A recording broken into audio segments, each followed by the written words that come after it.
পরিচয়, এরপরে এই পরিচয় থেকে আপনাদের ভালোবাসা, প্রেম ভালোবাসা এগুলো এর মধ্যে কি আমার কাছে এটা ঠিক হচ্ছে না। তাদের সাথে আমার অল্প পরিচয়, অল্প আমাদের ফিজিক্যাল রিলেশন, অল্প আমাদের ভালোবাসা, দুই মাথার মাথায় যখন গেছে, যখন আমি রাজকে বলছি যে রাজ আমি তো তোমার কাছে থাকতে পারতেছি না, প্রতিদিন আমরা একসাথে থাকতেছি, যেহেতু দুজনেই থাকতেছি, তো আমাদের মনে হয় এখন বিয়ে করা দরকার। আমি বলেছি রাজকে। তো এখন বলেন, যখন আমি বিয়ের কথা বললাম, যখন বলার পরে রাজ ওর মার কাছে গেল, মারে বললো, বলার পরে ওই দিন পরতে মোবাইলটা বন্ধ, এখন দোষটা কি আমার?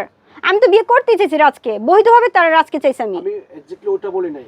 আপনি বলছেন বিয়ে ছাড়া কেন রাজের সাথে থাকছেন? এটা আপনার মনে হয় না? মানে আরে ভাই কিছু না, আমি শেষ করি। আপনার প্রশ্ন ছিল বিয়ে ছাড়া কেন রাজের সাথে আমি থাকছি, ফিজিক্যাল রিলেশনে যাইছি। আরে ভাই যখন আমি বুঝছি তখন তো কিছু বিয়ে কর। আমি কি 1 বছর পরে রাজের কাছে বিয়ে কর? 1 বছর কি আমি রাজের সাথে ফিজিক্যাল রিলেশন করার পর বলছি বিয়ে কর? 2 মাসের মাথা দিয়ে করছি, তখন আমি বুঝতে পারি ভাই 2 মাস কিন্তু মানুষের জীবনে বেশি সময় না, কিন্তু ফিজিক্যাল রিলেশনের জায়গায় অনেক সময়। যখন আমি বুঝতে পারছি তখনই আমি রাজকে বলছি রাজ আসো আমরা বিয়ে করি, যেহেতু একজন আরেকজন ছাড়া থাকতে পারতেছি না। তো আমি তখন বলবো কখন কমু, বলো তোর সময় থাকতে হবে। 2 মাসে গিয়ে তো তার কাছে বিয়ে কর, তখন কি আমি বৈধ হয়ে চাইছি? আমার জায়গাতে তো আমি সলিড।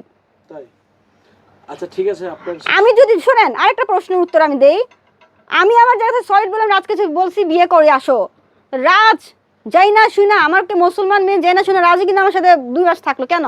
রাজ অন্যায় করে নাই? রাজের কোনো ভুল ছিল না?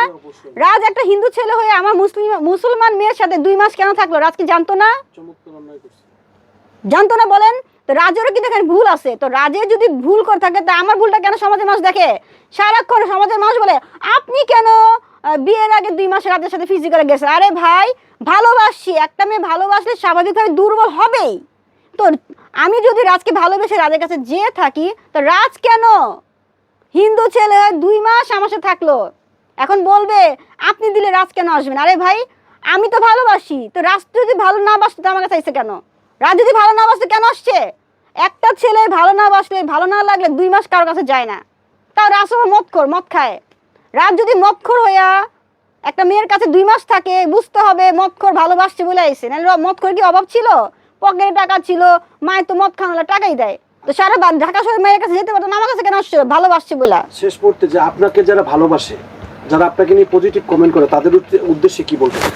যারা আমাকে ভালোবাসে, পজিটিভ টেক্সট করে, তাদেরকে আমি বলবো এতটুকুই, আমার পাশে থাকেন, আমার জন্য প্লিজ একটু দোয়া করেন যেন আমি আমার ভালোবাসা মানুষটাকে পেয়ে যাই।